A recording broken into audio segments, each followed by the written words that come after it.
Saludos futboleros, vamos a analizar lo que dejó el último partido de Gallardo en el banco de suplentes de River. En las horas que pasaron desde el video en el que Gallardo anunciaba que este contra Banfield iba a ser su último partido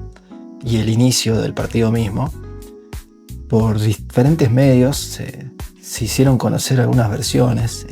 supuestamente del entorno del entrenador, en las que decían que desconfiaban de que todos los jugadores hubieran estado dando el 100% y daban un poco a entender que esa era una de las razones por las cuales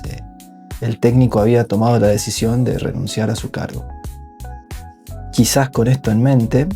el equipo que alineó para que era su último partido, estuvo conformado por casi en su totalidad por jugadores surgidos de las inferiores del club. No lo chequeé bien, pero imagino que la gran mayoría, si no todos, habrán debutado bajo las órdenes de Gallardo. Tanto es así que en la defensa incluso se pudo ver el debut de Facundo González en el lateral izquierdo, este juvenil que venía ocupando un lugar en el banco de suplentes en casi todos los partidos de la temporada, porque tanto Viña como Acuña se turnaban para ser titulares, pero siempre alguno de los dos no estaba disponible, o muchas veces, ya sea por lesiones o suspensiones, por lo que González era casi siempre el suplente para esa posición. Y en este caso, en el que los dos jugadores de selección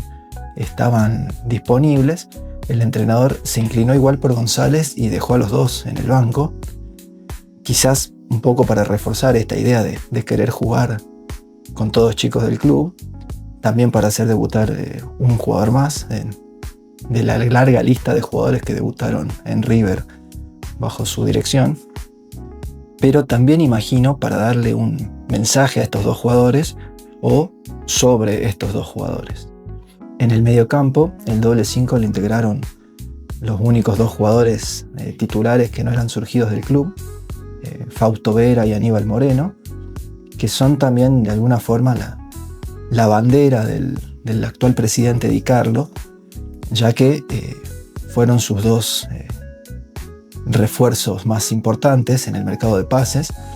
sobre todo contrastando con quien fuera su antecesor, ya que compró dos mediocampistas de muy buen nivel por un precio razonable, a diferencia de lo que hacía River en los años anteriores, específicamente en esa misma posición, sin tener actuaciones deslumbrantes ni ser grandes figuras.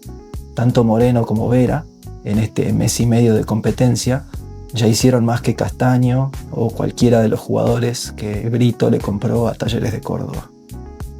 Por delante suyo había 4 jugadores de ataque que se distribuyeron como 3 mediapuntas y un delantero centro, con Subiabre y Galván por las bandas y Driussi y Freitas, ahora sí haciendo su debut como titular, por el centro. Con esta formación y sobre todo con la inclusión de estos juveniles, River pudo generar muchas jugadas de ataque, sobre todo en combinaciones, como digo, entre los juveniles. Creo que Freitas tuvo un muy buen partido, seguramente haya sido el mejor jugador del partido. A pesar de esto y que generaba muchas situaciones de gol, desde el primer minuto del partido prácticamente, el único gol que consiguió en la primera mitad fue a partir de un córner. Seguramente venía de alguna jugada de estas, no recuerdo bien de dónde venía ese tiro de esquina en particular. Un tiro de esquina desde la izquierda que cabeceó Martínez Cuarta y pudo abrir el marcador. Lo fue a festejar con su técnico, obviamente. Ahí dieron una estadística que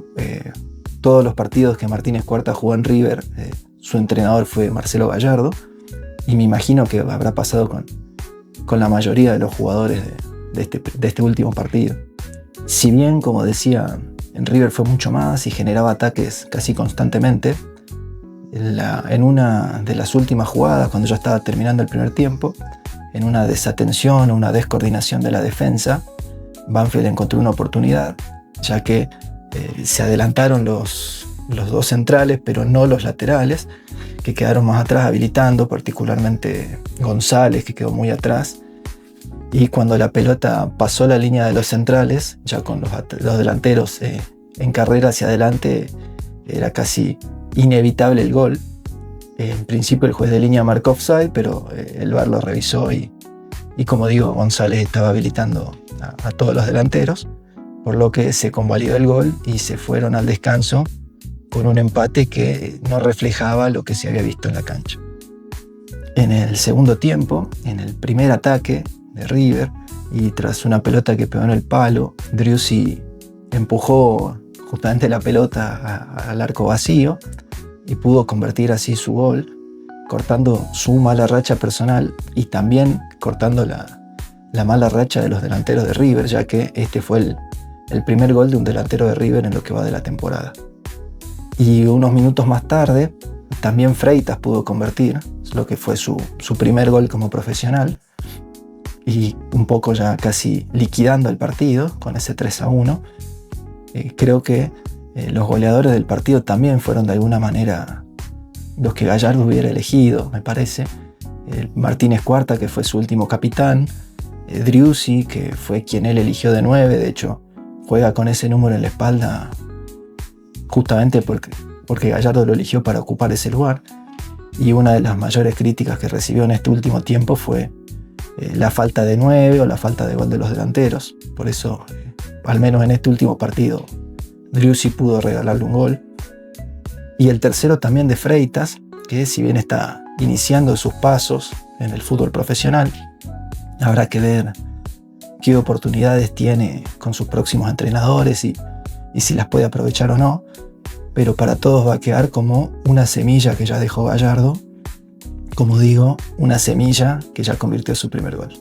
Tras ese gol hubo un gesto de Gallardo a Vizcay en el que le decía algo como ya listo, se terminó el partido, ¿sí? Que fue la sensación creo que nos dio a todos con ese tercer gol. Ya desde el primer minuto parecía el partido liquidado, pero como River no tomaba diferencia en el marcador, podía pasar justamente lo que pasó en esa jugada aislada de finales del primer tiempo, que reciba un gol y le empaten, pero ya con 2 goles de diferencia parecía resuelto el trámite. De hecho, a partir de ese minuto también la gente empezó a cantar canciones para el entrenador que se iba. Gallardo realizó las ventanas de cambios, ingresaron Lencina, Ruberto, Kendrick Páez y el único de los resistidos que ingresó fue Galopo. La mayoría de los jugadores que estaban en el banco de suplentes habían recibido silbidos cuando la voz del estadio anunciaba la formación y justamente el banco de relevos.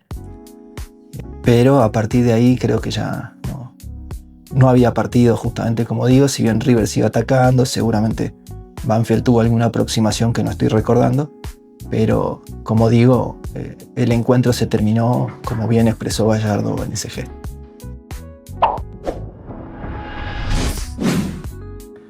Así se terminó el segundo ciclo de Gallardo al frente de River, un ciclo totalmente incomparable con lo que fue el primero, en el que obtuvo muchos de los triunfos seguramente más importantes de la historia de River. Y en este segundo ciclo se despide, más allá de este último triunfo, que creo que es justo que se retire ganando, pero en el ciclo tuvo la peor racha de la historia de River, por lo menos en el profesionalismo, porque había una estadística, creo que desde hace 110 o 115 años que River no perdía 13 partidos de 20, ahora de 21 con este de Banfield, por lo que, como digo, es un ciclo casi opuesto a lo que había sido el primero. Veremos ahora cómo se resuelve la definición de su sucesor. En principio, para el próximo partido habrá un entrenador interino. Veremos si ya en la próxima semana terminan de definir quién va a ser el próximo técnico de River.